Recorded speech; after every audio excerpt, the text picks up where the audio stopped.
Hello friends, ഇന്ന് നമ്മളൊരു അടിപൊളി അക്രിലിക് പെയിൻറ്റിങ് ആണ് ചെയ്യുന്നത്. ഒരു 2 പൂക്കളും ഒരു പൂമ്പാറ്റയാണ് ചെയ്യുന്നത്. അതിന് കറുപ്പും മഞ്ഞയും വെള്ളയും പച്ചയും ഓറഞ്ചും നീലയും പെയിൻറ്റ് എടുത്താണ്. ആദ്യം നമ്മൾ ബാക്ക്ഗ്രൗണ്ട് കൊടുത്തിട്ടാണ് പൂമ്പാറ്റയൊക്കെ വരയ്ക്കുന്നത്. പെയിൻറ്റിങ് തീരുന്ന വരെ ഞാൻ പൂമ്പാറ്റിനെ കുറിച്ച് പറഞ്ഞുതരാം.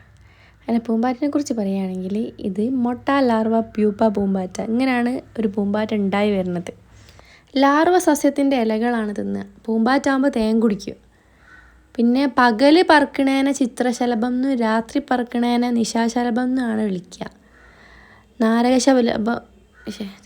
നാരകശലഭം, ഗരുഡശലഭം, ഇലശലഭം, നവാബ്, പുള്ളി നവാബ്, പുളിയില ശലഭം, ചെമ്പഴകൻ, അങ്ങനെ കുറേ തരം പൂമ്പാറ്റകളുണ്ട്. പിന്നെ പൂക്കളെ കുറിച്ച് പറയുകയാണെങ്കിൽ കേരളത്തിലധികവും മുല്ല, തെച്ചി, താമര, കൃഷ്ണകിരീടം, വാടാമല്ലി, ജമന്തി, സൂര്യകാന്തി, റോസ, ചെമ്പരത്തി ഇതൊക്കെയാണ് അധികം കാണൽ.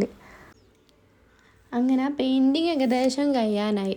ഇനി നമുക്ക് ഈ ഫ്രെയിമിലേക്കാണ് സെറ്റ് ചെയ്യേണ്ടത്. അപ്പോൾ ഇങ്ങനെയാണ് ഇതിൻ്റെ ഫൈനൽ ലുക്ക്. നിങ്ങൾക്ക് എല്ലാവർക്കും ഇഷ്ടമായിക്കണോ? ഇഷ്ടമാണെങ്കിൽ കമൻറ്റ് ചെയ്യണേ. അപ്പോൾ അടുത്ത വീഡിയോയിൽ കാണാം. ബൈ.